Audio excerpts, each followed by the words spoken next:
Thank you, Mr. President, for organizing today's debate and for the priority that you are devoting to combating sexual violence in conflict. I also appreciate the remarks and presence of Secretary General Ban this morning.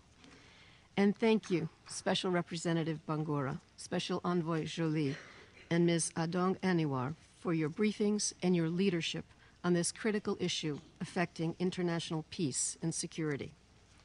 The United States welcomes this opportunity to reaffirm the indispensable role of women in bringing peace and security to countries embroiled in conflict or emerging from it. Women's active, indeed integral, involvement in peace processes and transitional justice mechanisms, including to address sexual violence, is critical to laying the foundation for lasting peace.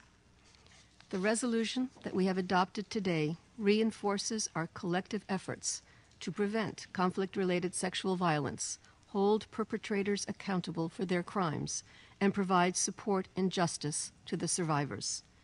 It also recognizes that national governments have primary responsibility for addressing this issue. We see signs of progress as some national governments are making justice systems more responsive and accessible to survivors of sexual violence. For example, Sierra Leone's new sexual offense law gives stiff minimum sentences to perpetrators. Sri Lanka's women's protection units provide female staff at police stations and privacy for women to report crimes.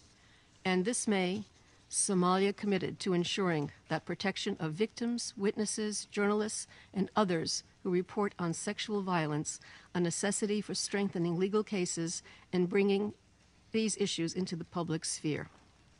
Special Representative Bangura deserves special thanks for her significant work with authorities to reduce sexual violence in Somalia, Central African Republic, and the Democratic Republic of the Congo.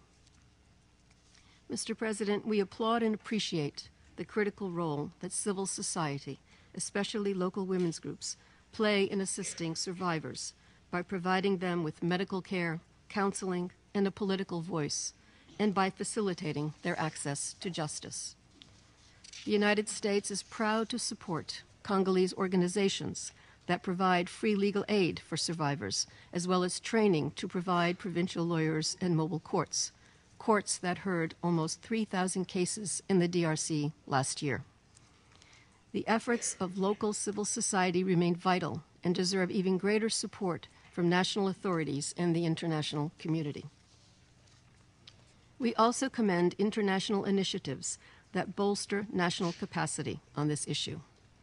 The United Kingdom, and Foreign Secretary Haig in particular, deserves praise for leading the G8's development of an international protocol on the investigation and documentation of rape and other forms of sexual violence in conflict.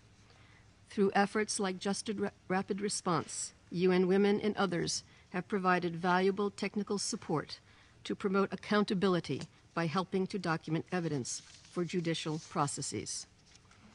And the Security Council has adopted targeted sanctions against those who commit, command, or condone sexual violence in places like the DRC. We strongly encourage UN sanctions committees to expand their use of this tool to fight impunity. Indeed, we have made strides in addressing sexual violence in conflict, but there is still a long way to go. More countries should criminalize conflict-related sexual violence. Provisions that prohibit amnesty for perpetrators must be put into ceasefire and mediation agreements. And it is imperative that the international community and senior UN officials at headquarters and in the field support the mandate of the Special Representative of the Secretary General on Sexual Violence in Conflict.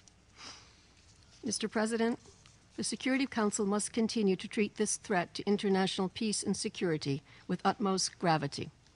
Sexual violence in conflict cannot and must not be viewed narrowly as just a women's issue, as sexual violence remains a horrific weapon of war that destroys individuals, devastates communities, and even destabilizes countries. Above all, let us remember, sexual violence is not cultural, it is criminal. Thank you.